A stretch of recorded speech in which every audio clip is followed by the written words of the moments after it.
Ciao mga tao, buongiorno. Thank you Lord sa isang bagong umaga at panibagong buhay na ipinahiram niyo sa bawat isa sa amin at sa aming buong sambahayan.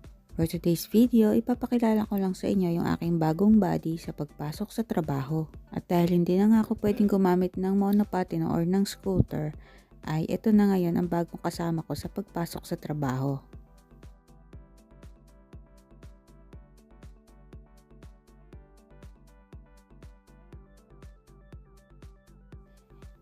So ayun na nga, ikukuwento ko lang ng mabilis kung ba't hindi na ako gumagamit ng monopattino o nung scooter.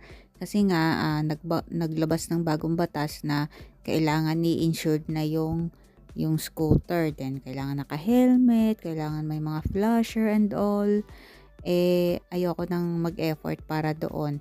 At saka yung insurance, masyado na kasi kaming maraming binabayarang insurance, may kotse, may motor, so pati ba naman scooter, kaya nga nag-scooter na para medyo makatipid na tapos i-insured mo rin. So, I decided na wag na lang gamitin.